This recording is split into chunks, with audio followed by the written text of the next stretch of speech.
vou me apresentar rapidinho para quem não viu a aula passada. Eu sou Carolina, eu sou perito criminal da Polícia Civil do Rio de Janeiro, minha especialidade é meio ambiente. Sou bacharel em Engenharia de Recursos Hídricos do Meio Ambiente pela UF e tenho mestrado em Engenharia Ambiental pela UFRJ.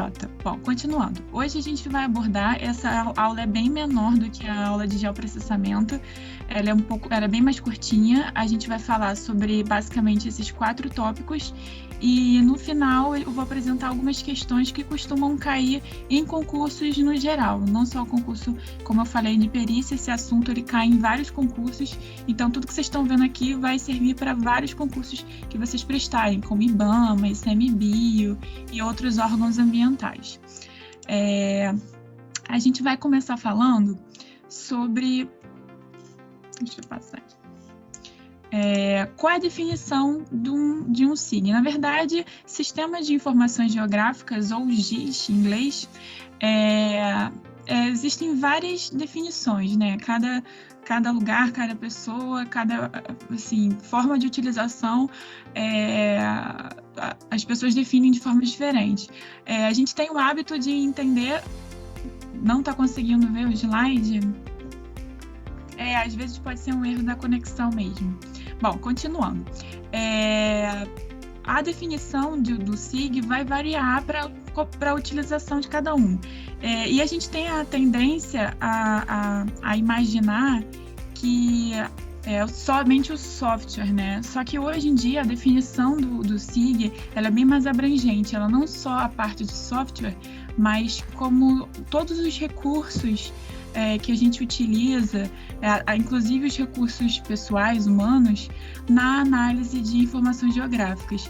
Então, a definição que é mais utilizada pelo IBGE, é um sistema que processa dados gráficos e não gráficos, com ênfase em análises espaciais e modelagem de superfície. Essa é a definição utilizada pelo IBGE. Então, o que é o SIG? O SIG ele vai integrar uma única base de dados de informações espaciais provenientes de várias fontes diferentes, como dados cartográficos, dados de censo, cadastros urbanos e rurais, imagens de satélites e modelos numéricos de terreno, que eu até abordei também na última aula. Então, quais são as principais vantagens da gente utilizar os sistemas de informações geográficas? O SIG ele vai possibilitar, ele vai oferecer mecanismos para combinar várias informações, e você vai conseguir manipular essas informações, você vai conseguir analisar, sobrepor, visualizar de forma espacializada essas informações e gerar mapas customizados para aquela sua utilização, tá? Então, o SIG ele vai ser uma ferramenta principal para produção de mapas, para análise espacial de fenômenos, para bancos de dados geográficos de um modo geral, com funções de armazenamento e recuperação de informações espaciais e consulta para qualquer tipo de dado que seja espacializado. Por exemplo, você pode fazer na polícia, por exemplo, você pode plotar num mapa as ocorrências de homicídio, quais são as ocorrências que tiveram utilização de arma de fogo, qual foi o calibre, e você pode criar mapas que a gente chama mapas de calor, mapas de violência, que você vai conseguir ver qual é a região que está sendo mais utilizada aquele tipo de calibre, aquele tipo de marca de arma de fogo. Então, a gente tem aplicação não só na área ambiental, mas em todas as áreas que a gente trabalha com dados, né? Então, a gente aprender a mexer com os sistemas de informações geográficas, com os dados espacializados, é muito importante para muitas áreas de conhecimento. E aí, os sistemas de informações geográficas, eles têm 2 tipos de dados fundamentais, né? Os dados espaciais, eles vão ter 2 formatos principais, e são tudo que você vai ver espacializado estão sempre em 2 tipos de formatos de dados, né? A gente tem um que é o formato raster, a gente chama de raster ou matricial, e o dado tipo vetorial ou vector, né? Aí no inglês e português. O formato matricial, ele vai ser uma estrutura de grade de células, ou seja, como se fosse um papel quadriculado. Então, os meus dados, eles vão estar espacializados como se fosse uma grade mesmo, né, um papel milimetrado, e aí os meus dados, cada quadradinho daqueles vai ter um dado sobre aquele meu assunto que eu estou trabalhando, tá? E aí, o formato matricial é assim, como se fosse um papel milimetrado. Já o dado vetorial é um conjunto de pontos e linhas. Então, eu vou ter, em vez de eu ter uma folha inteira com vários quadradinhos e eu ter aquele todo de informação, né, de todos aqueles quadradinhos, eu vou ter na minha folha pequenos pontinhos e que são conectados e que então eu vou ver aquele meu dado através de pontos e linhas, tá? Então, vamos supor, vamos pensar aqui, imaginar, se eu quero representar um quadrado na minha estrutura de grade de células, eu posso, por exemplo, selecionar 4 quadradinhos e eu unir eles e eles vão ser o meu quadrado. Se eu quiser fazer um quadrado na estrutura vetorial, eu vou precisar de 4 pontos e 4 linhas. E aí eu vou fechar aquela mesma região, tá? E aí a gente vai ver as diferenças entre os tipos de dados, tá? No caso do dado matricial, eu vou ter o que a gente chama de feição única. O que é isso? Significa que cada quadradinho vai ter um único valor. Então, vamos supor que essa minha folha com quadradinhos é um mapa de uso do solo, tá? Então, cada quadradinho, que é a menor célula da minha folha, o menor quadradinho que eu tenho do meu papel milimetrado, ele só vai ter só vai ter a possibilidade de ter um valor, um único valor para tipo de uso do solo, tá? Então, eu não vou ter como botar mais de um valor para aquela célula, tá? Então, cada quadradinho da minha célula vai ter que ter um valor, não necessariamente diferente. Ele pode ter metade dos quadradinhos pode ter o mesmo valor. Só que cada quadradinho não vai poder ter mais de um valor naquele único quadradinho, tá? Então, isso é o que a gente chama de feição única. Você vai atribuir uma única feição àquele quadradinho. Aquele quadradinho vai poder ter valores de outras coisas. Vai poder ter valores de dados de chuva, vai poder ter valores de vegetação, mas de uso do solo ele só vai poder ter um, tá? Então, isso é o que a gente chama de identidade da feição, tá? Normalmente, a gente codifica isso através de um número. Então, por exemplo, se eu tenho um mapa de uso do solo, eu posso falar que a categoria 1 é solo exposto. A categoria 2 é uma área produtiva, né? Uma monocultura. E aí eu vou atribuir valores para cada um daqueles meus quadradinhos da minha estrutura raster, matricial, tá? Então, isso significa, vocês já podem estar pensando, que isso significa que eu vou ter muito mais dados quando eu tiver um dado, né? Eu vou ter uma estrutura matricial, tá? Então, geralmente, esses arquivos, eles são mais pesados, porque eu tenho uma grade muito grande, né? Eu tenho um volume muito grande de números, e aí eu vou, com certeza, ter mais... vai ter mais pesado esse meu arquivo, tá? E além de número, a gente pode atribuir também o rótulo textual, por exemplo, um código de letras. Então, na estrutura raster matricial, o menor pedaço de área que eu vou conseguir mapear, a gente chama de célula. E aí vai ter vários outros nomes, vai ter...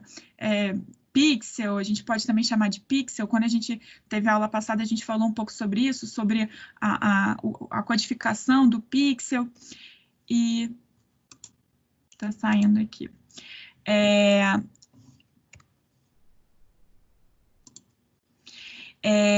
Então, aquela minha célula vai ser a minha unidade mínima de mapeamento, ou seja, aquele quadradinho ali é a menor pedaço de área que eu vou conseguir mapear e que eu vou conseguir atribuir dados, tá? Então, quanto menor esse tamaninho de quadradinho, esse tamanho de quadradinho, eu vou conseguir caracterizar melhor aquele meu mapeamento, tá? Então, vamos supor, se você quer, voltando àquele exemplo dos crimes, vamos supor que você está fazendo um mapeamento da cidade do Rio de Janeiro. Se o seu quadradinho for do tamanho, sei lá, de 20 quilômetros, o seu menor quadradinho, você vai ter muito pouco dado. E aí, em 20 quilômetros, você vai poder ter vários tipos de crime que você não está conseguindo enxergar. Então, você só vai conseguir atribuir um único número para aqueles 20 quilômetros por 20 quilômetros, o que dá uma área de 400 quilômetros quadrados, o que é muita coisa. Então, se eu quero fazer um bom mapeamento da minha cidade do Rio de Janeiro, eu tenho que botar, talvez, eu tenho que botar um quadradinho talvez de 1 quilômetro, ou no máximo assim, uns 5 quilômetros, né? Porque ainda é muita coisa. Mas daí você vai conseguir repartir aquele seu 20 quilômetros em 20 pedaços, em 200 pedaços. Então, quanto menor a minha área, né? Quanto menor a minha célula de mapeamento, mais eu vou conseguir representar aquele meu espaço, né? Então, isso é muito importante na estrutura matricial. Eu vou mostrar algumas figuras mais para frente, vocês vão entender um pouco melhor isso, tá? Então, nesse tipo de dado, a gente tem o que a gente chama de generalização da paisagem. E aí, isso é uma coisa que é ruim no tipo matricial, porque eu vou ter que reduzir toda aquela minha feição, né, todas aquelas minhas características daquela minha unidade de área em um único valor. Né? Então, se aquilo ali, vamos supor, se eu tenho uma área de 5 km por 5 km e ali eu tenho vários tipos de uso do solo, eu só vou conseguir atribuir um único valor, né, para aquela minha unidade de área, tá? Então, isso é uma coisa ruim no dado matricial. Você vai ficar refém do tamanho da sua célula. E quanto menor a sua célula, mais dados você tem e mais pesado vai ser o arquivo que você vai trabalhar. Então, do lado direito, né, a gente vai ter a estrutura raster, a estrutura tipo matricial. Então, esses quadradinhos aí que tem 0 ou 1, são as minhas células, as minhas unidades de mapeamento, tá? Então, no caso aí, eu estou tentando representar o continente africano. Então, nesse caso, aí 0 significa onde não tem continente, né? E o 1 é onde tem continente. Então, isso vai funcionar em todos os dados raster matricial. Então, por exemplo, uma imagem de satélite, você vai ter aí uma codificação em níveis de cinza, que vai variar dependendo da imagem de satélite, e aí cada célula, cada pixel da minha imagem de satélite vai ser atribuído um valor de nível de cinza, tá? É a mesma coisa. Aqui, no caso, eu arbitrei 1 para ser o continente e 0 para ser não continente africano, tá? Não necessariamente aqui água, eu não sei direito aqui se pegaria um pedacinho ali da Arábia, tá? Então, a estrutura raster é assim. Então, quanto maior o meu quadradinho, menos dados eu tenho. Mas quanto menor o meu quadradinho, significa que eu vou ter mais zeros e mais uns, e isso vai pesar muito. Então, uma imagem de satélite, geralmente você tem alguns gigas por causa disso, porque você tem ali mini quadradinhos muito pequenininhos com valores, tá? E a minha estrutura vetorial, vector, eu vou ter pontos, ali eu não vou conseguir enxergar esses pontos, mas confie em mim, tem pontos ali, e linhas conectando esses pontos. E aí eu vou ter a feição, né, do meu continente muito mais fácil de ver do que a minha estrutura raster. Por quê? Porque nesse caso aí, a minha estrutura raster tem pouco quadradinho. Então, eu posso fazer o quê? Eu posso dividir esses quadradinhos em pedaços menores para conseguir uma coisa mais próxima da feição, né, da característica do continente africano, tá? E aí, como eu falei da generalização, qual o problema da generalização? É o que está acontecendo embaixo. Então, vamos supor que aquele meu quadrado da esquerda é o meu uso do solo. Ali eu tenho 3 tipos de uso do solo. O uso do solo 1, o 2 e o 3. Então, naquela minha unidade de área, na minha célula, eu tenho esses 3 tipos. Só que o que acontece quando você joga isso num sistema de informações geográficas? Você tem uma generalização. Ele vai entender qual é a predominância, né, de uso do solo daquela região. Então, qual é a maior área ali? É a 2, da categoria 2. Eu não sei o que é, mas é a categoria 2. Então, o que vai acontecer? Eu vou perder a informação do INO 3.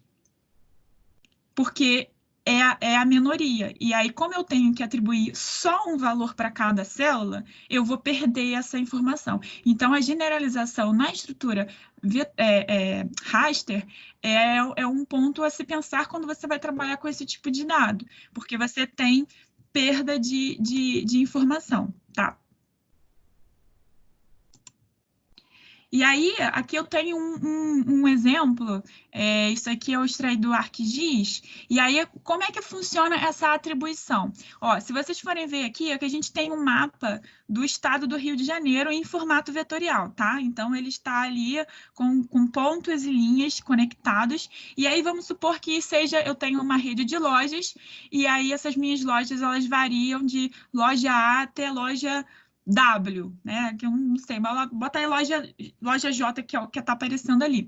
E aí, sempre, todos os meus dados que eu vou trabalhar, né, espacialmente, eu sempre tenho uma tabela de atributos, que a gente chama de tabela de atributos, que são a base daquele dado espacializado, tá? Então, ele sempre vai ter o formato daquele arquivo, que a gente chama de shape, tá? O formato daquele dado, o shape, a gente vai ter sempre um código de identificação numérica dele, do próprio software, e a gente vai atribuir valores, tá?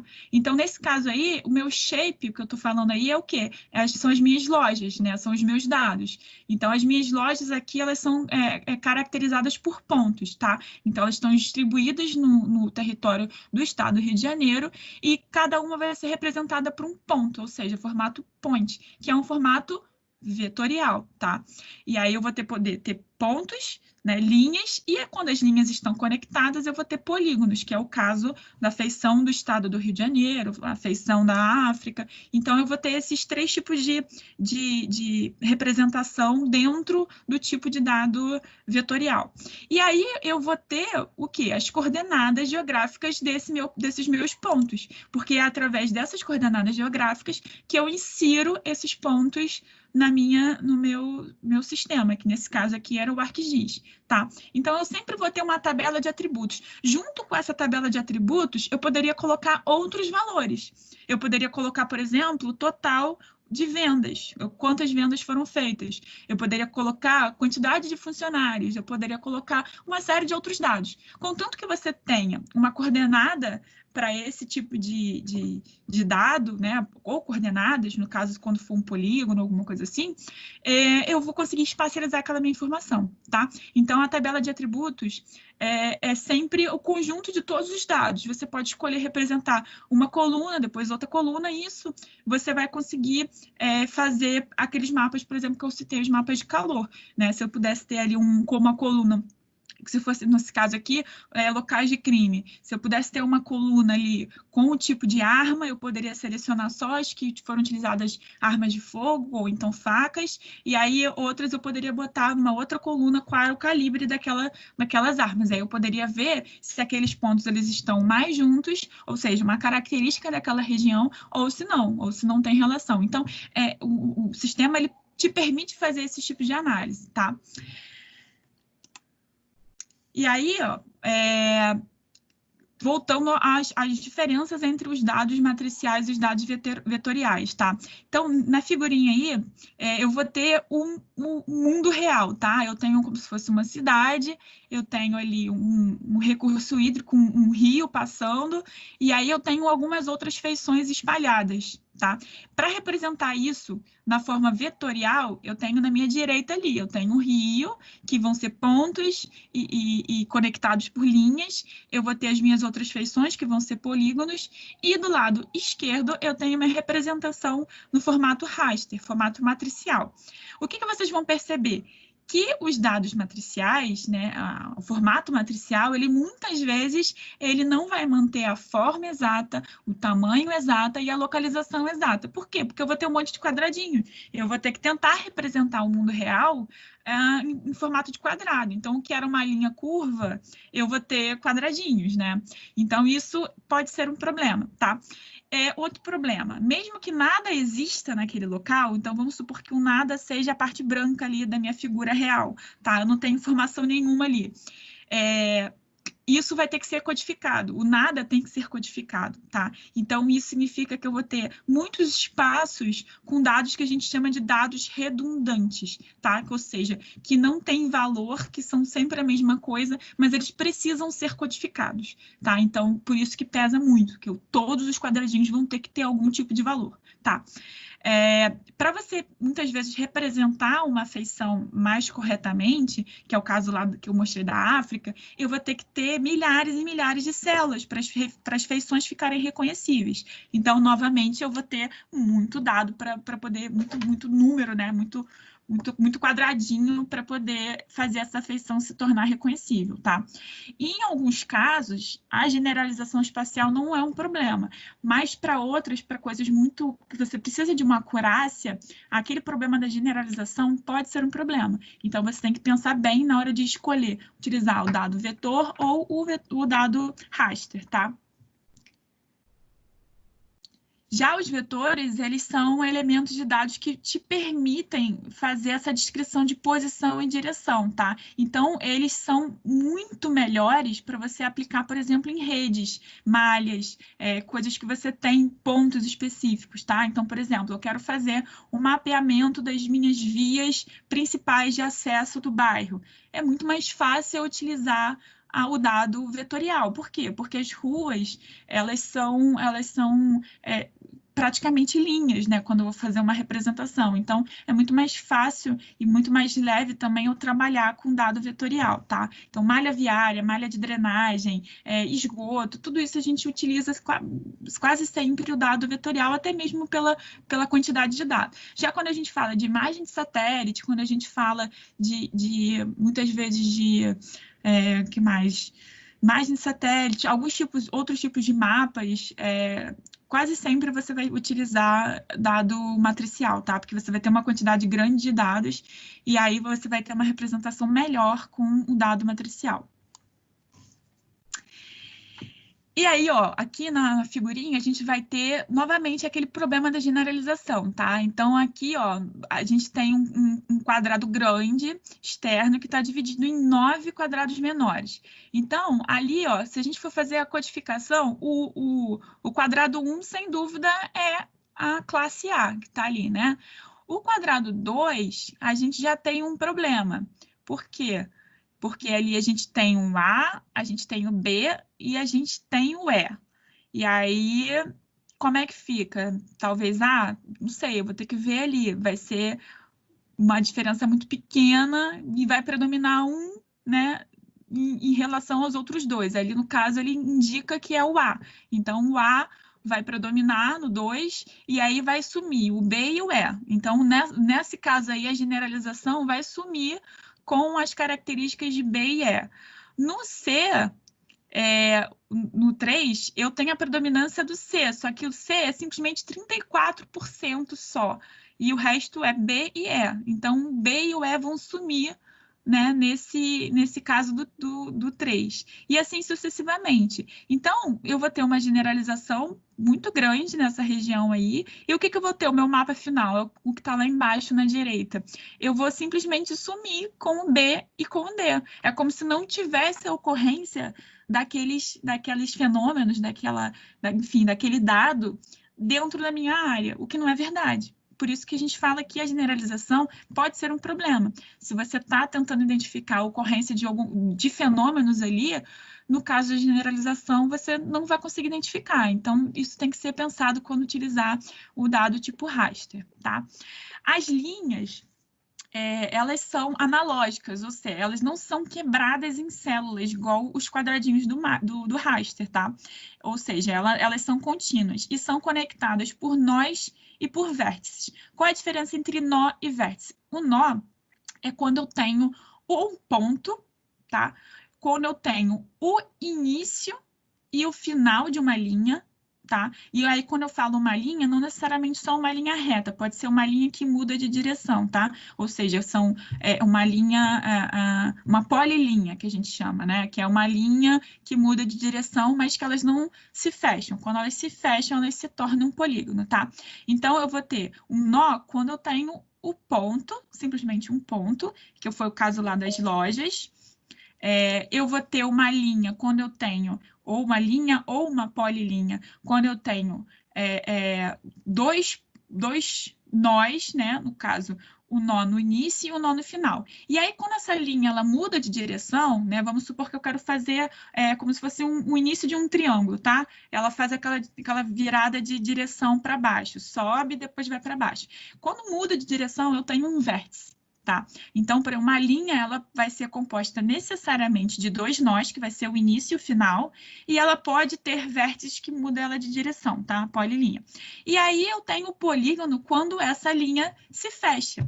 E aí, quando ela se fecha, o nó final vira um nó inicial. Então, o polígono, ele necessariamente ele tem que ter só um nó e vários vértices. Concordam? Vai ter tantos vértices quanto ele vai ter de lados, né? Possíveis, tá? E aí pode ter a quantidade de vértices que ele quiser. Então, o computador, ele entende esse dado de forma analógica, ou seja, ele não é quebrado em fragmentos. Então, ele vai entender que quando eu tenho um nó só, eu tenho um ponto. Quando eu tenho dois nós, que não são o mesmo nó, né, não são o mesmo ponto, ele vai entender que aquilo ali é uma linha.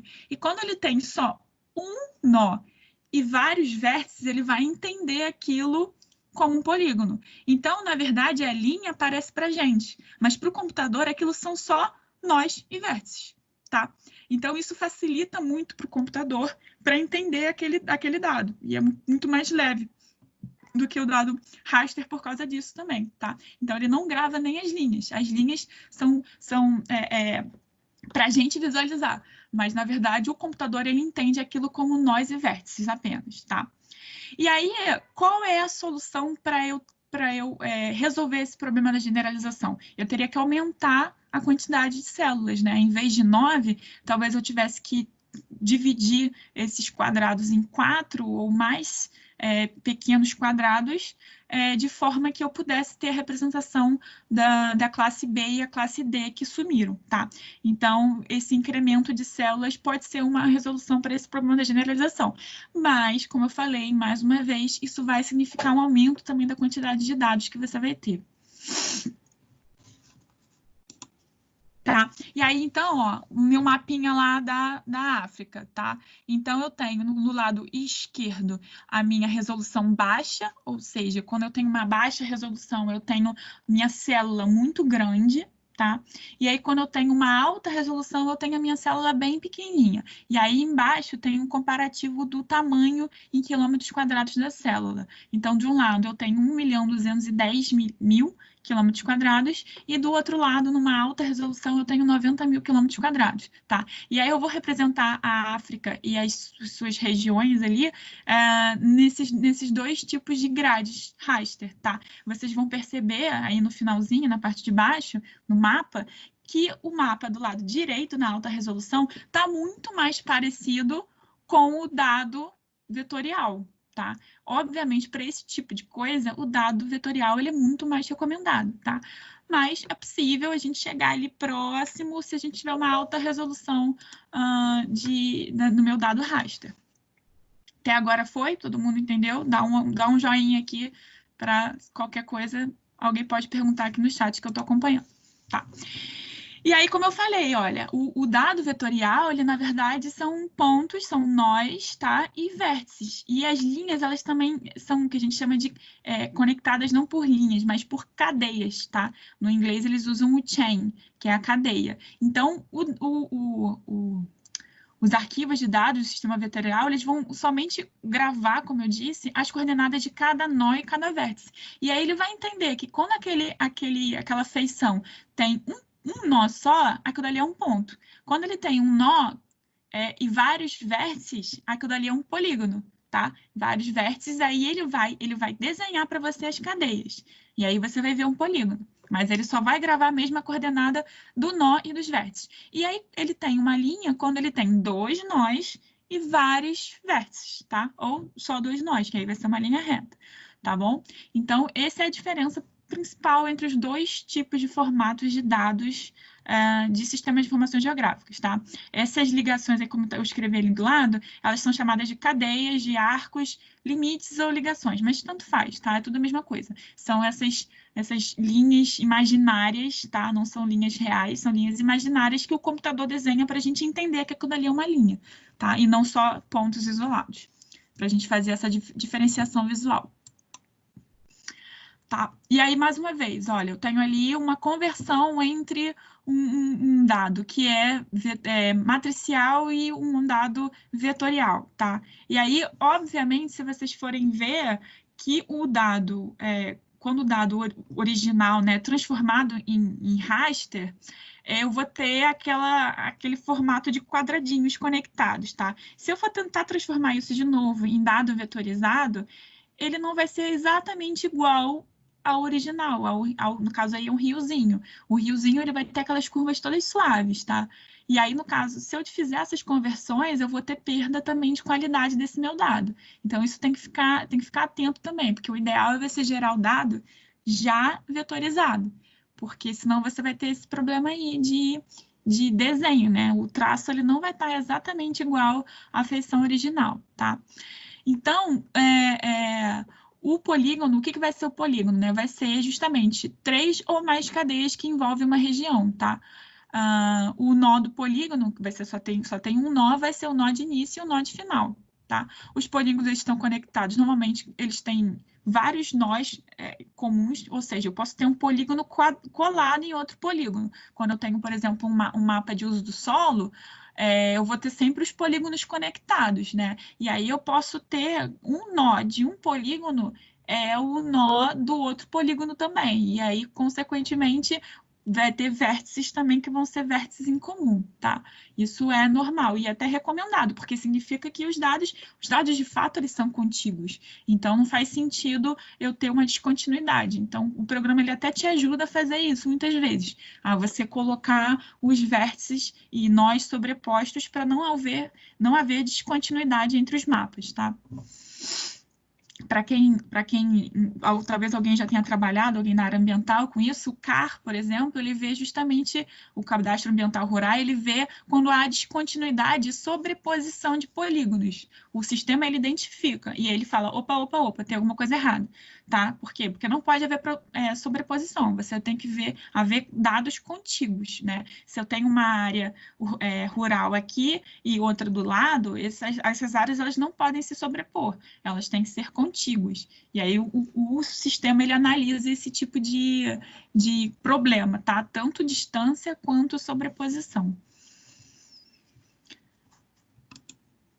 E aí, ó, por exemplo, aqui eu tenho um tipo de dado raster, né? Então, significa o quê? Essa imagem de satélite aí, que é lá de Salvador, eu vou ter o quê? Eu vou ter uma imagem de satélite do canal visível, tá? E aí, essa imagem a gente não consegue visualizar, mas ela está dividida em uma estrutura de grade de células bem pequenininha, e a cada uma dessas células, desses pixels, foi atribuído um valor. E daí a gente consegue identificar as feições, tá? Se essa imagem fosse composta, vamos supor, por apenas 10 quadradinhos, com certeza a gente não ia conseguir identificar que aquilo ali era um estádio, tá? Porque toda a região, aquela região ali, seria resumida em um único valor de nível de cinza, tá? Então, a gente não conseguiria ver. Então, é por isso que é muito importante, principalmente no caso de imagem de satélite, a gente ter muitos pixels, porque aí quanto mais pixels a gente vê, menor a unidade de mapeamento e a gente consegue ver as coisas com mais detalhe, tá? Agora, vamos supor, se eu quisesse fazer o mapeamento dessas vias dessa região, aí eu poderia desenhar sobre a imagem de satélite, né, utilizando um sistema de informação geográfica, eu poderia desenhar utilizando nós, vértices, e aí, consequentemente, usar o dado do tipo vetorial. Faria muito mais sentido, né? E aí, por exemplo, eu tenho aí um mapeamento de vazão específica de solo de uma região de Minas Gerais e Espírito Santo ali, em dado vetorial, tá? E ali eu tenho o meu polígono principal, que é da região, que é provavelmente uma bacia hidrográfica ali daquela região, eu tenho as minhas linhas internas representando os meus cursos d'água, tá? E aí eu tenho uma outra linha que a gente não está conseguindo ver, tá só sombreada, mas são polígonos também, da vazão específica. Então, aí eu consigo utilizar a análise de várias coisas ao mesmo tempo, tá? E tudo isso é dado do tipo vetorial. Então, qual é a estrutura, né? Como é que funciona por dentro, né? Um sistema de informação geográfica? Lá embaixo, começando assim de baixo, eu tenho um banco de dados geográficos, tá? Esse banco de dados geográficos vão ser todas aquelas minhas fontes oficiais e próprias de informações geográficas. A gente tem aí bancos de dados, os maiores bancos de dados geográficos, obviamente, do IBGE, né? Que a gente consegue baixar essas informações de censo, mapas, a gente consegue baixar esses dados oficiais e trabalhar com eles. A gente tem as agências com bastante dados também especializados, por exemplo, a Agência Nacional de Águas, a ANA, tem uma base também muito boa de hidrologia, de hidrografia, você consegue trabalhar. A gente tem os órgãos ambientais estaduais que também já trabalham nas suas próprias bases, muitas vezes até trabalhando com SIGs online, você consegue fazer a consulta e visualizar no próprio navegador, tá? E aí, esses bancos, né, onde são guardadas as informações geográficas, eles podem estar conectados entre si ou não, ou você tem que também baixar esses dados, mas muitas vezes você consegue online mesmo, você consegue fazer essa consulta. Pelo ArcGIS, por exemplo, você consegue baixar, usar o Basemap, tá? Que é essa, como se fosse um mapa base para você fazer, para você trabalhar. E aí, através dessa camada, desse colchãozinho de bancos de dados geográficos, eu consigo fazer a gerência desses dados espaciais. E aí, o que o SIG por dentro ele vai te permitir, né? Ele vai te permitir a entrada e integração desses dados com o seu banco de dados, tá? Consulta e análises espaciais, então tem uma série de ferramentas que esses programas te permitem, e a visualização e plotagem. E a interface é o que a gente vê, né? Então, a gente vê ali o resultado dessas interações, de consulta aos bancos de dados, e a gente consegue fazer essa troca, essa sobreposição, muitas vezes, de dados próprios com dados de banco, né? Que estão disponíveis em bancos. Então, ele vai te permitir, além de visualizar e plotar dados que você queira, né, que sejam úteis, mas também fazer análises matemáticas com esses dados. Vamos supor, um exemplo aqui. Se eu tenho dados de precipitação, geralmente esses dados eles ficam disponíveis em estações meteorológicas. Essas estações meteorológicas, elas são pontos, né? Elas têm uma latitude e longitude. Como é que eu consigo espacializar a minha precipitação? Porque quando chove, a precipitação ela não chove só na estação meteorológica, ela chove em toda uma área. E aí, como é que eu consigo atribuir o valor de chuva não só ao meu ponto, e sim a uma área inteira do meu mapa? Fazendo interpolação, né? E aí eu tenho vários métodos de interpolação. Um dos mais utilizados na área da meteorologia para a precipitação é o método da krigagem. E aí o software, ele te permite fazer uma interpolação por krigagem ou IDW, que é a outra utilizada também. Então, assim, ele vai te permitir não só visualizar esses dados, mas como trabalhar estatísticas, trabalhar métodos diferentes dentro desse programa. Então, é uma ferramenta, assim, sensacional para qualquer tipo de dado que você for trabalhar. E aí, essas informações, né, que eu falei, elas ficam aparecendo na nossa interface em formas de planos de informação, plano que a gente chama de temas também, tá? Então, eu posso sobrepor vários temas, vários planos de informação, e aí essa sobreposição vai me possibilitar inferir várias coisas. Então, por exemplo, aqui eu dei um exemplo. Posso ter uma camada, uma layer. Muitas vezes aparece como layer nos programas.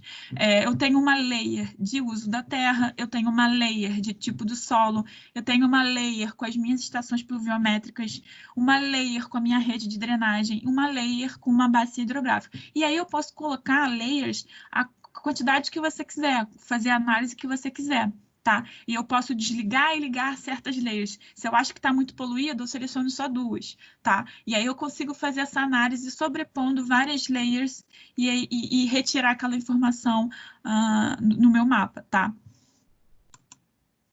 E aí, esses dados, quando a gente coloca esses dados no sistema de informações geográficas, existem algumas operações possíveis, tá? O que isso significa? Que eu posso ter dados que são nominais, que são nomes, tá? E aí eles vão conter uma descrição. Então, por exemplo, eu tenho um tipo de solo. Eu tenho lá, vamos supor, eu tenho um latossolo vermelho, eu tenho um neossolo, eu tenho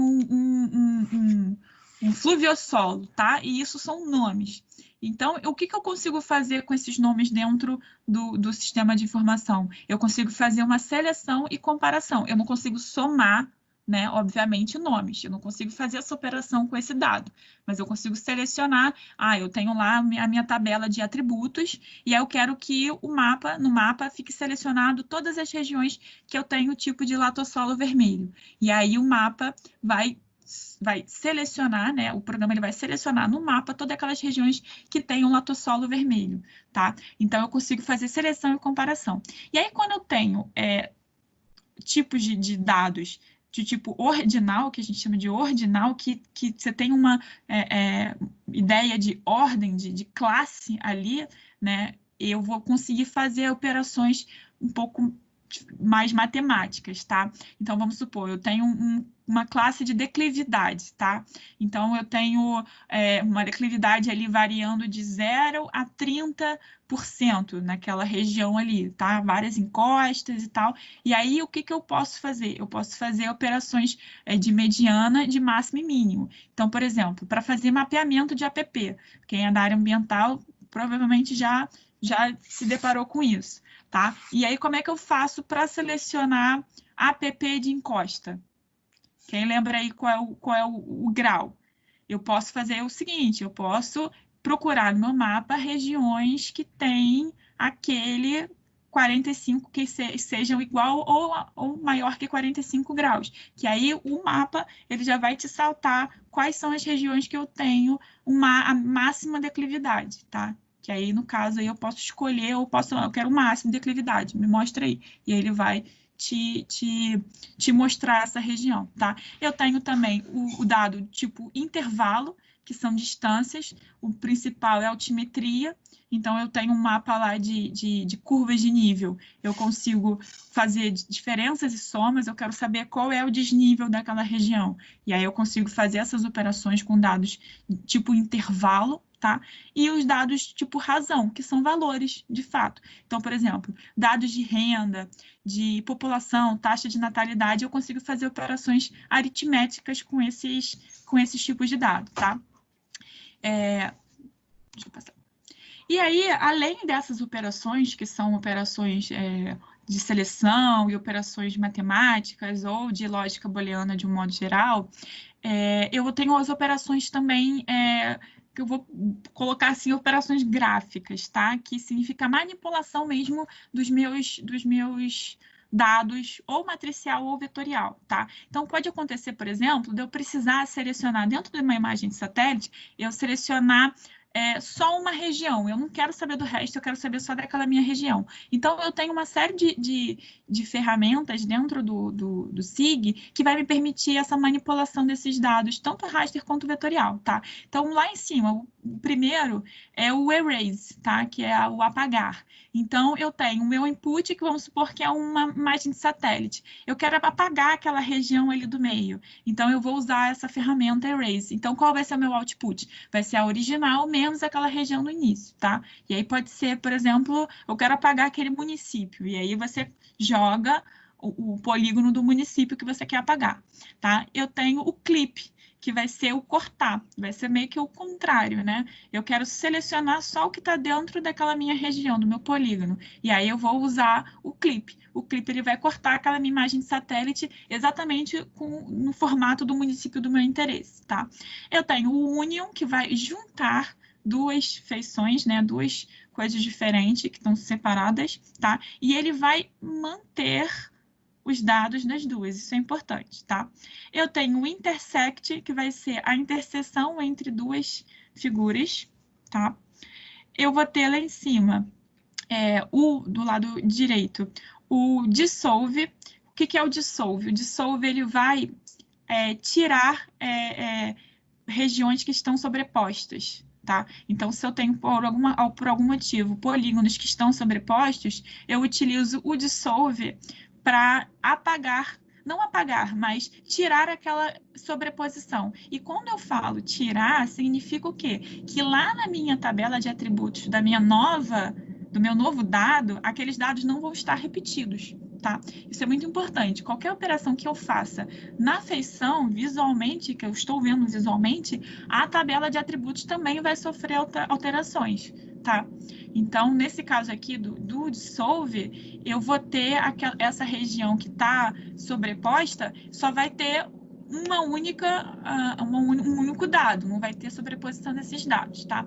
Esse tipo de ferramenta a gente utiliza muito quando a gente vai fazer mapeamento de app de curso hídrico, porque a gente tem a app da nascente, né, que são aqueles 50 metros, tá? E aí a gente vai ter o do curso hídrico. Então, se eu tenho uma nascente e depois eu tenho um curso d'água, eu vou fazer a app da nascente, que vai ser um raio. E depois eu vou fazer o do curso hídrico, que vai ser o que a gente chama de buffer, que é uma região em volta.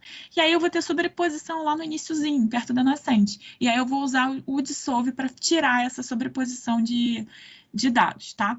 E aí eu tenho também o split. O split, ele vai, como fala o nome, ele vai dividir, né, em pedaços iguais aquela minha imagem de satélite, por exemplo, inicial, tá? E aí eu vou ter pequenos, em vez de ter um único polígono, eu vou ter a quantidade do que eu estou utilizando no meu split, tá? E essas são as principais que a gente utiliza. Pode acontecer de cair questão disso. Já vi questão não para perito, mas já vi para outras carreiras ambientais perguntando sobre esses tipos de operações. E aí, além dessas, né, eu botei assim que vocês terem ideia de que existem muitas outras funções dentro de um sistema de informação geográfica, de um GIS desse, existem 1000 outras funções, essas são as bem basiquinhas, tá? Mas os principais que a gente utiliza também são essas primeiras ali, que são as transformações de formato. Então, por exemplo, se eu tenho dados que a gente utiliza no Google Earth, a extensão do Google Earth é KML ou agora esqueci, bateu um branco. Mas a maior parte é KML, né? Tem uma outra extensão. E aí, o ArcGIS é o formato Shapefile, que é o SHP, além de outros também que vem junto, tá? Então, muitas vezes, para eu utilizar o Shape dentro do Google Earth, eu tenho que transformar ele primeiro em KML, para o Google Earth entender.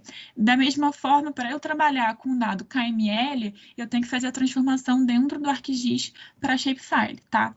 E isso é uma coisa que a gente utiliza muito. Outra coisa é a transformação entre as projeções cartográficas. Então, muitas vezes eu tenho um dado que foi gerado numa certa projeção, foi gerado vamos supor que ele foi gerado WGS 84, e aí eu estou utilizando SAD 69. Então, eu vou ter que fazer a conversão, porque senão eu vou ter diferença, eu mostrei isso também na última aula, eu vou ter como se fosse um deslocamento daqueles meus polígonos, né? E aí isso vai, consequentemente, inferir em erro na sua análise, tá?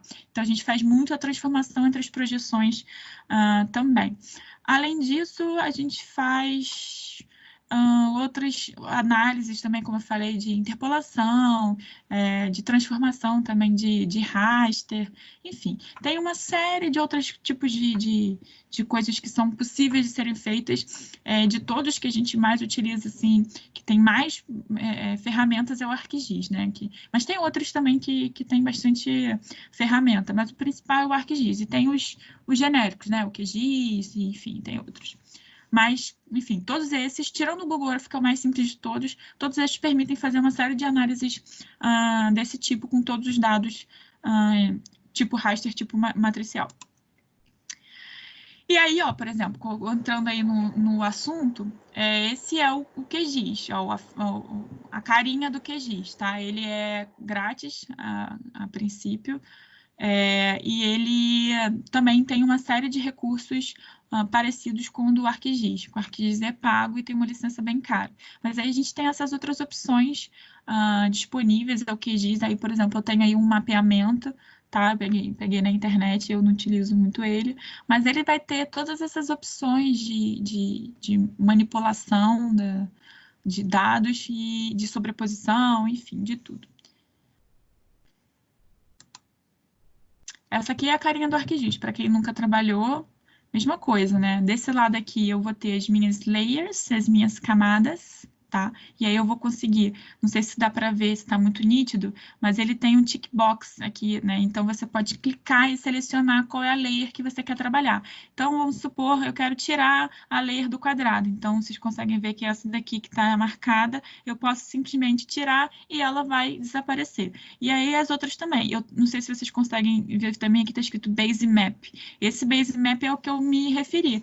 Provavelmente é um mapa de fundo que você consegue visualizar, você não precisa baixar, você precisa estar conectado à internet para você utilizar o Base Map do ArcGIS. E aí, quando você utiliza o Base Map, ele já bota um mapa de fundo para você trabalhar. Então, você não tem essa tarefa, esse trabalho extra de ter que baixar uma imagem de fundo para você ter um fundo ali com relevo, enfim, com alguma... para não ficar aquele mapa sem fundo, né? Esse aqui é o principal. Aí, desse lado aqui, eu tenho as ferramentas.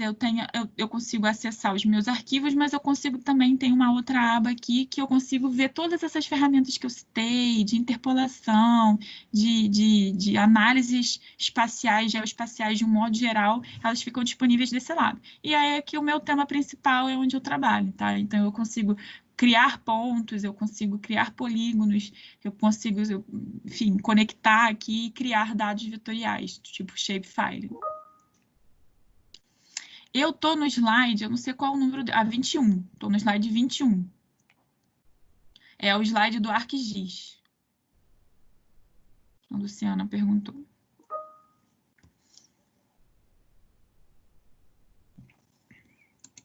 E a gente tem o Google Earth. O Google Earth é o melhor para a gente trabalhar assim no dia a dia. Por quê? Porque o Google Earth ele é mais intuitivo, ele é mais simples, ele também é grátis. Há alguns anos a Google, eles cobravam para a versão paga, que é a versão Pro, e aí depois de um certo tempo eles liberaram a versão Pro para todo mundo, tá? Mesmo a versão Pro, ela não tem muitas ferramentas. Por exemplo, aquilo que eu falei de você ter que transformar um shapefile para botar no Google Earth. Você não tem essa possibilidade de fazer a transformação dentro do Google, tá? Você tem que fazer isso em outro software e para você poder utilizar ele aqui dentro. Qual é a vantagem dele? Primeiro, os dados são muito leves, tá? São dados... Você cria dados vetoriais, né? Polígonos, linhas. Não sei se vocês conseguem ver também. Quem nunca trabalhou, né? Quem trabalhou já conhece, tira isso aqui de letra. Mas esse daqui, ó, aqueles alfinetinhos que a gente bota em quadro, né? Essa representação aqui é para você criar um ponto. Essa daqui é para você criar um polígono. E essa daqui é para você criar uma linha ou uma polilinha, tá?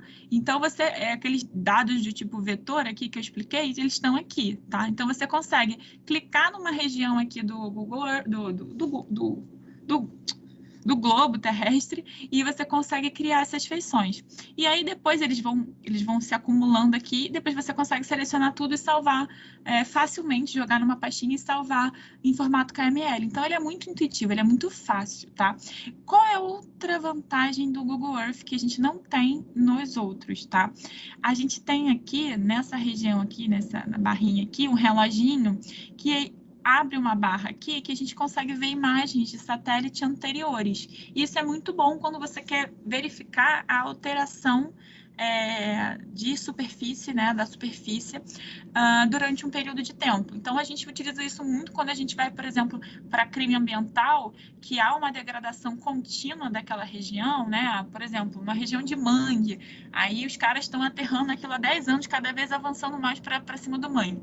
A gente pega essas imagens de satélite mais antigas, se estiverem disponíveis, e a gente consegue ver esse avanço. Então, a gente consegue materializar que houve uma degradação ao longo de, pelo menos, o intervalo das imagens de satélite, tá? Então, é uma ferramenta muito útil para a gente, não só para crimes ambientais, mas de um modo geral, tudo que você quiser fazer um mapeamento, um croquis de forma fácil para colocar no laudo, é só você referenciar, e aí você consegue ter isso, mapa de forma super fácil, super rápido, sem ter que baixar a imagem de satélite, fazer tratamento, e etc, etc, tá?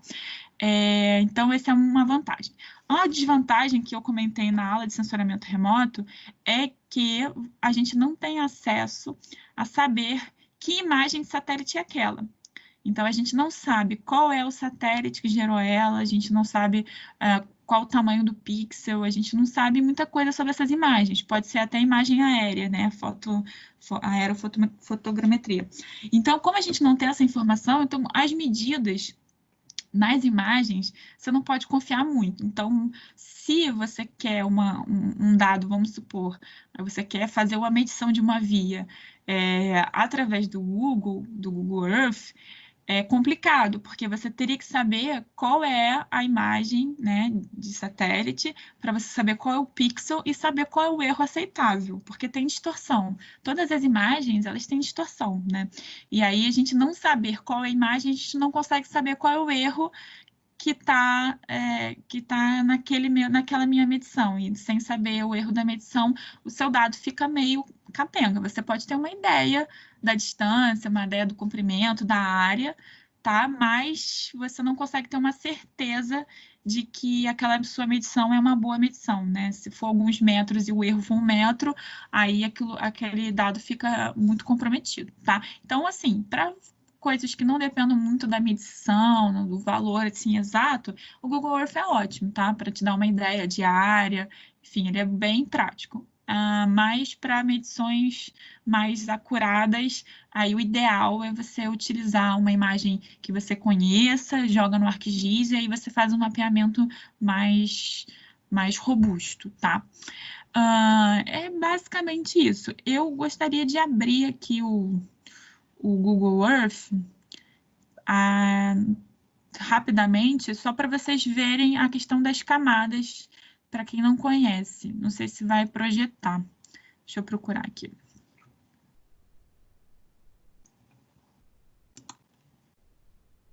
Deixa eu ver se eu consigo.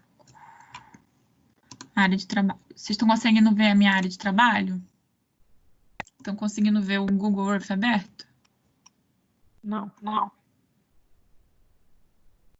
Deixa eu ver. Sim. Consegue? Tô mexendo nele, tá vendo? Alguém tá vendo? Sim, dá pra ver. Beleza. Beleza. Então, ó, eu vou selecionar aqui uma pastinha minha de um cadastro ambiental rural que eu fiz, tá? Só para vocês verem os tipos de dados aplicados mesmo. Deixa eu ver se aqui o pessoal tá reclamando alguma coisa. Acho que sim, o pessoal tá vendo, tá. Então, aqui eu tenho o CAR de uma região, tá? Eu vou dar um duplo clique aqui e ele vai lá direto para minha região, tá? Deixa eu abrir aqui. Então, aqui eu tenho uma região, eu não sei se vocês conseguem ver, se vocês não conseguirem, vocês me avisem, tá? Eu tenho o meu polígono, que está em amarelo, que é o meu limite da minha área, tá? Não sei se vocês conseguem ver bem aí, mas a minha área é um polígono que chama limite e propriedade, tá? Então, se eu esticar aqui, ele some. Se eu clicar de novo, ele aparece, tá? Então, esse é o limite da minha propriedade, então, essa região aqui. Vocês vão perceber que aqui tem uma via, tá? Aqui é uma reta mesmo, aqui embaixo, nessa parte de baixo aqui, o limite da propriedade é um curso d'água, e aí, enfim, eu tenho aqui um topo do morro, outro curso d'água, enfim, essa aqui é uma região de produção de manganês, tá? E aí eu tenho esse meu polígono, que é o limite da propriedade. Eu tenho polígonos, aí é conjunto de polígonos, tá? Que são vegetação nativa. Se eu desligar eles, eles vão sumir, ó. Esses verdinhos aqui são áreas de vegetação nativa, tá? Aí aqui, em vermelho, bem lá no topo, eu tenho um reservatório de água, tá? Está sendo represada. E aí eu tenho os meus cursos d'água. Porque essa região aqui é uma região lá em Minas Gerais que é bastante montanhosa.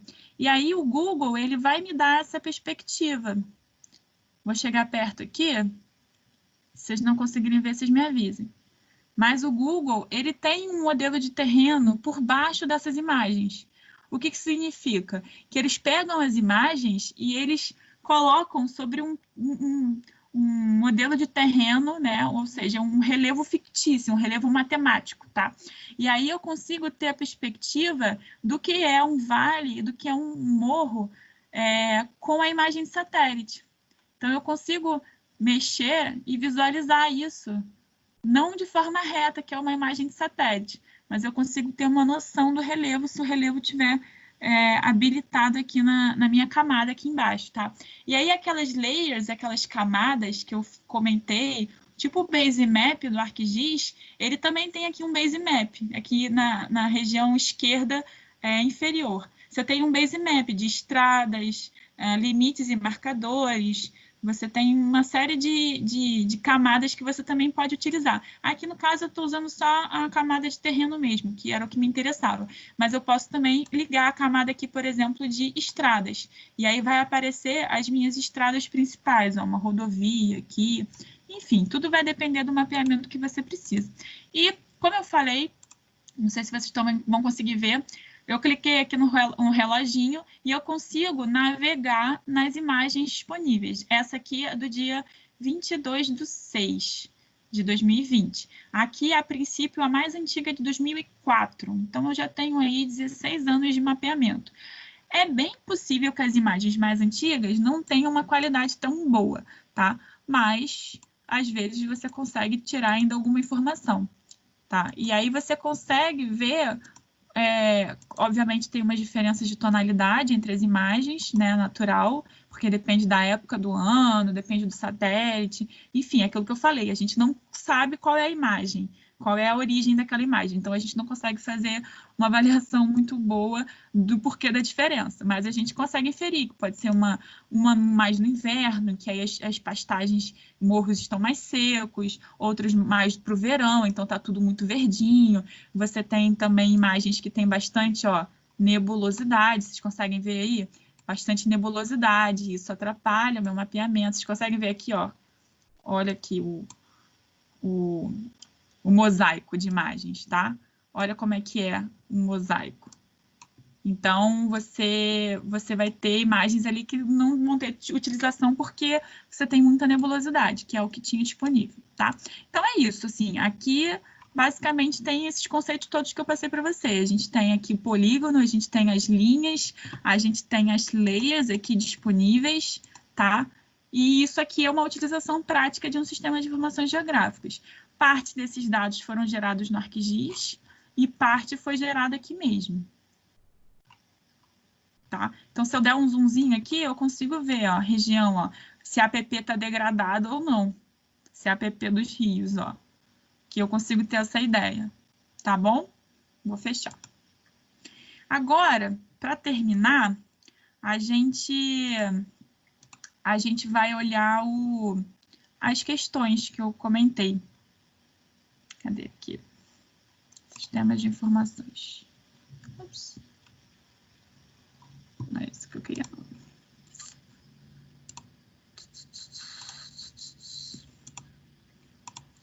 Uhum.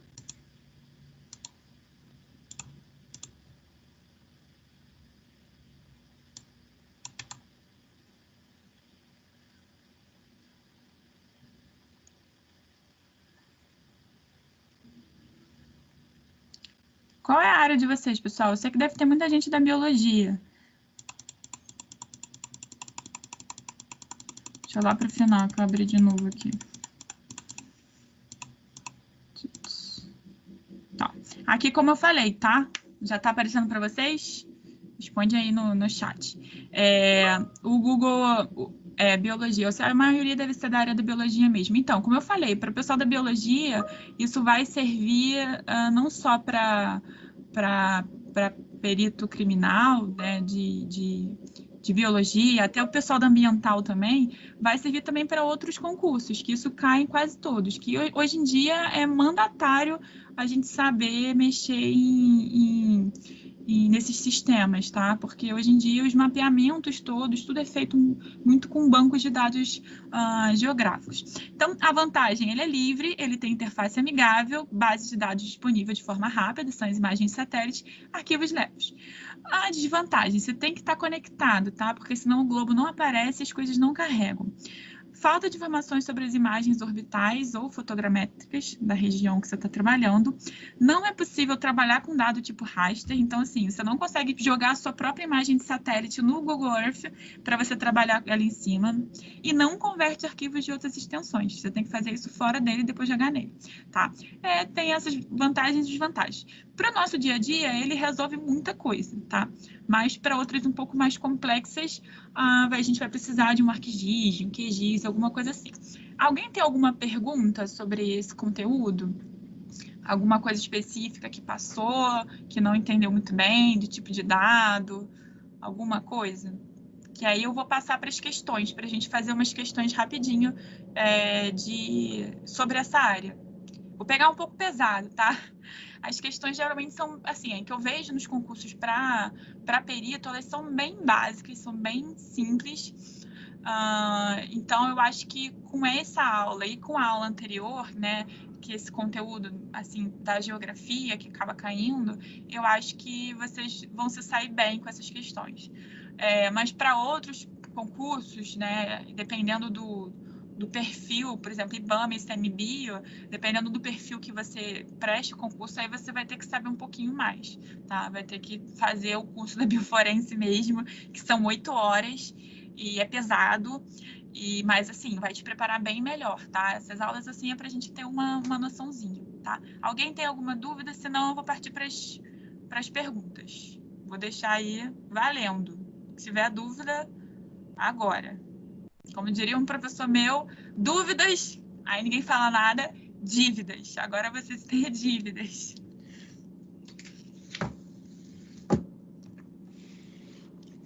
Então, vou começar. Ninguém falou, ninguém se pronunciou, tá todo mundo fera. Em SIG. Vou começar. As escalas de medida nominal e de intervalo são aplicadas a dados temáticos, pois a cada medida é atribuído um número ou um nome associado à observação de um tema ou classe sem nenhum significado quantitativo. Agora, pessoal, eu acho que vocês podem até liberar o áudio, se quiserem responder e tirar dúvida, porque aí a gente vai respondendo junto. Pisei no brinquedo da minha cachorra. Vamos lá. Alguém quer se atrever a responder? Essas questões, elas são do tipo certo ou errado, tá? E daquelas bancas que anulam quando você erra.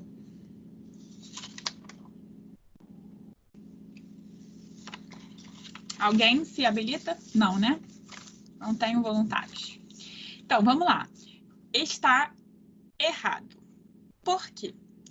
Porque, lembra, vamos voltar naquele slide mentalmente aí, quem tiver acessando o slide vai conseguir ver lá aquela tabelinha que eu mostrei com os dados, os tipos de dados e as medidas e operações possíveis, tá? Então, quando ele fala que a medida nominal é atribuído um número ou um nome associado à observação de um tema ou classe, a medida nominal, sim, é atribuído um nome. A de intervalo é um número. Só que aí ele fala que não tem nenhum significado quantitativo.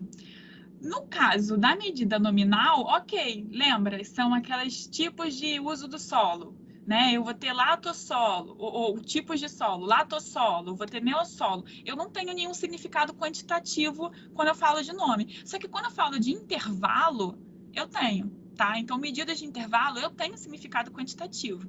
Então, ele está errado por causa disso, tá? Porque não tem... não, ele tem o significado quantitativo. Para nominal, não, mas para intervalo tem. Beleza? Foi? Próxima. O cruzamento de dados com o comando interseção entre dois temas cria um novo tema que contém as feições espaciais comuns e a tabela de atributo passa a conter os itens dos dois temas de entrada. Sim, vocês lembram lá do intersect? Daquela figurinha lá do intersect? Se vocês forem olhar lá, o que vai acontecer? O output vai ser justamente o que tem em comum entre os dois temas, tá? Então, por exemplo, se eu tinha uma imagem de satélite e aí eu tenho um polígono, ele vai pegar o que está em comum a região dos dois. Então, ele vai pegar a interseção dos dois temas. E aí, quando eu faço a interseção desses dois temas e crio um novo, esse novo tema vai ter uma tabela de atributos que vai ter os itens, aqueles itens dos dois temas de entrada, tá? Então, tá verdadeiro essa frase aí, tá? As regras de operações de lógica booleana, vocês lembram o que é lógica booleana? Isso é importante, porque isso é a chave de responder essa pergunta. Operações de lógica booleana são comumente usadas para operar tributos e propriedades espaciais dos planos de informações a fim de verificar se uma condição particular é verdadeira ou falsa. Sim, lógica booleana é aquela e, ou, se, né? Então, essa lógica é utilizada para verdadeiro ou falso, tá? Então, tá certa essa pergunta aí. A técnica de sobreposição, overlay, de dados com mais de dois planos de informações não é utilizada na estrutura vetorial. Erradíssimo, né? Então, eu mostrei lá que eu posso botar várias camadas, várias layers, né? Sobrepostas, tanto de dados vetoriais quanto de dados matriciais, e eu posso fazer essa sobreposição de quantas eu quiser, tá? Então, isso aí está erradíssimo, porque não cabe essa não utilização aí, esse termo aí, não utilização, tá? A consulta a uma base de dados para identificar um atributo de determinado objeto pertencente a um plano de informação só pode ser realizada com um único plano. Errado, foi mais ou menos o que estava escrito no outro, né? O outro falava sobre sobreposição, aqui está falando sobre consulta de base de dados. Novamente, não. Lembra que eu falei para você que eu vou ter várias camadas e aquele meu ponto ele vai poder ter vários dados diferentes, né? Então, se eu tenho ali um mapa que tem a minha drenagem, que tem o meu tipo de uso do solo, que tem a minha precipitação, cada ponto, né, espacial, né, da superfície, vai poder ter vários dados diferentes, né, dados, obviamente, de natureza diferente, tá? Então, isso está errado. Você pode consultar vários planos ao mesmo tempo, não tem... E aquele mesmo ponto vai ter esses vários dados, porque você está fazendo essa sobreposição de planos, tá? É correto considerar que as duas principais classes de estruturas de dados utilizadas para armazenar e representar as informações espaciais são a matricial e a vetorial. Essa está dada, né? Corretíssimo, é isso mesmo. São os dois tipos, as duas principais classes de estruturas de dados, tipos de dados, tá? A gente pode falar classe de estrutura, tipos de dado, tá? Sempre vai aparecer assim de várias formas. E o principal é vocês saberem que existe a representação matricial e a vetorial, tá? O mesmo dado pode ser representado de duas formas diferentes. A estrutura de dados do tipo vetorial é ideal para a modelagem de informações lineares, como no caso das redes de drenagem. Sim, lembra, como eu falei lá em cima, se eu tenho coisas que são formatos lineares, linhas, drenagem, esgoto, essas coisas assim, é muito melhor usar o tipo de dado vetorial, que é aquele composto por nós, vértices e as cadeias que a gente que não existem, mas que a gente enxerga, tá? Então, para essa representação linear, a melhor coisa é realmente o dado tipo vetorial. Um plano de informação que contenha classes de objetos, como as classes de um mapa de uso da Terra, deve ser representado por polígonos e não admite representação vetorial. Qual é o erro? O polígono, ele é uma representação vetorial. O polígono, ele é o quê? Ele é um nó e vários vértices. E as cadeias que a gente visualiza, tá? Então, qual é o erro dessa... Ele acertou tudo, só errou aí, não admite representação vetorial. Por quê? Porque o polígono, ele por si só, ele é uma representação vetorial, tá? Então, é isso, pessoal. Alguém tem alguma dúvida? Alguém ficou com alguma questão? Agora é a hora. Ficou alguma coisa? Podem abrir os áudios para comentarem. Alguém? Carol, é complicado para quem não tem costume, né? Aham. Eu imagino. Mas dá para pegar, assim, o básico, né? Dá para pegar o principal, assim. Não, isso aí sim, dá para entender a ideia geral, assim, tipo, foi o que você falou, para a prova de perito, que é uma coisa mais geral, eu acredito que tá tranquilo. Agora, um nível IBAMA e CIVIL já complica um pouco mais, né? Para esses acaba que tem que estudar um pouquinho mais, mas é pouca coisa também, sabe? Porque nos outros cai muito da parte de satélite, de sensoramento remoto, que foi a última aula, que foi bem maior, tá? Mas essa parte aqui, você acaba aprendendo muito mais mexendo nesses programas, né? Então, assim, para quem tiver até curiosidade, é legal baixar o Google Earth, né? Que às vezes tem computadores novos que já vem instalado.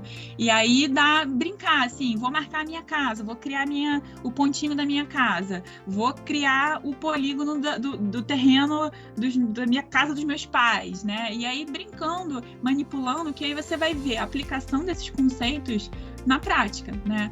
E aí talvez algumas coisas fiquem até mais fácil de assimilar. Tá? E aí, obviamente, na internet a gente tem outros conteúdos mais completos, e, enfim.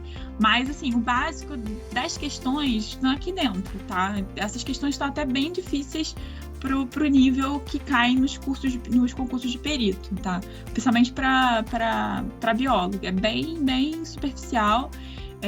E para meio ambiente também, né? Eu, no caso, eu fiz para engenharia ambiental, né? Para meio ambiente. Então, o meu concurso foi também, assim, bem basicão, as perguntas. Caiu sobre GPS, caiu pouca questão, 3, 4 questões no máximo. E praticamente todo mundo consegue responder, tá? Alguém mais tem algum comentário, alguma dúvida, alguma coisa? Eu vou deixar aqui o meu contato para quem tiver alguma dúvida, quiser pedir algum material, alguma apostila, alguma coisa assim mais profunda. Enfim, para qualquer coisa, vocês podem mandar mensagem, podem mandar um e-mail, que eu vou responder com o maior prazer, tá? E quem quiser também mais questões, eu tenho um arquivo com mais questões, mais assim, focado. Eu tenho até de outros concursos, por exemplo, IBAMA, para quem tiver interesse também, provas antigas. E aí pode me mandar e-mail também, que eu compartilho esse material. Tá na internet, mas eu posso fazer um compilado, e mandar também, tá bom? Espero que vocês tenham gostado, aprendido um pouquinho, e que vocês tenham muita sorte nesse concurso. Vocês serão muito bem-vindos. Quem passar, vocês estão sendo muito esperados já. E boa sorte a todos, tá? Muito obrigada. Obrigada, Carol. Ótima aula. Obrigada. Tchau, pessoal. Obrigada por todo mundo estar respondendo no chat. Obrigada. Espero que vocês tenham gostado e aprendido um pouquinho, tá bom? Um beijo.